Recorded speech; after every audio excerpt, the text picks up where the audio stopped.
उत्तर प्रदेश की राजधानी लखनऊ में शुक्रवार को मुख्यमंत्री योगी आदित्यनाथ को बहराइच दंगे को लेकर एक रिपोर्ट सौंपी गई। इस दौरान बैठक में DGP Prashant Kumar, ADG law and order Amitabh Yash, ASP home Deepak Kumar और अन्य अधिकारी मौजूद रहे। लगभग आधे घंटे तक चली इस बैठक में मुख्यमंत्री ने बहराइच में हुए दंगे और उस दौरान की गई लापरवाहियों पर अधिकारियों से गहन वार्ता की।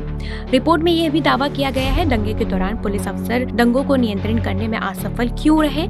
साथ ही ये भी बताया गया कि घटनास्थल पर देर से पहुंचने वाले अधिकारी कौन थे और मौके से पुलिस फोर्स लेकर कुछ अधिकारी 2 किलोमीटर दूर आखिरकार क्यों खड़े थे।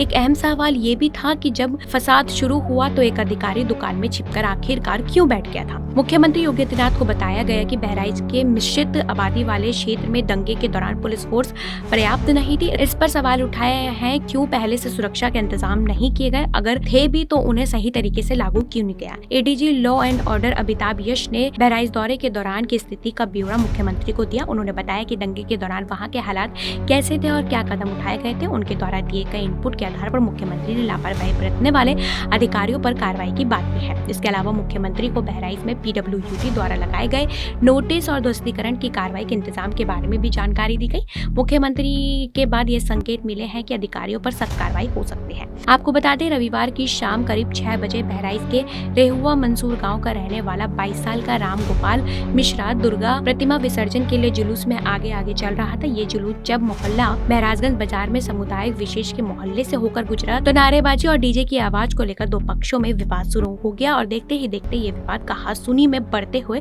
लड़ाई तक पहुंच गया। कहासुनी बवाल में बदल गई। आरोप है कि इस दौरान छत से पत्थर फेंके जाने लगे जिससे विसर्जन में भगदड़ मच गई। इस बीच जो गोलीबारी हुई उसमें राम गोपाल गंभीर रूप से घायल हो गया। उसे बहराइच मेडिकल अस्पताल में भर्ती कराया गया जहां उसकी मौत हो गई। राम गोपाल की मौत की खबर के बाद महराजगंज में बवाल और अधिक उग्र हो गया। इसके चलते राजनीतिक पार्टियां भी सक्रिय हो गई और एक के बाद एक करके यूपी सरकार पर निशाना भी साध रही हैं।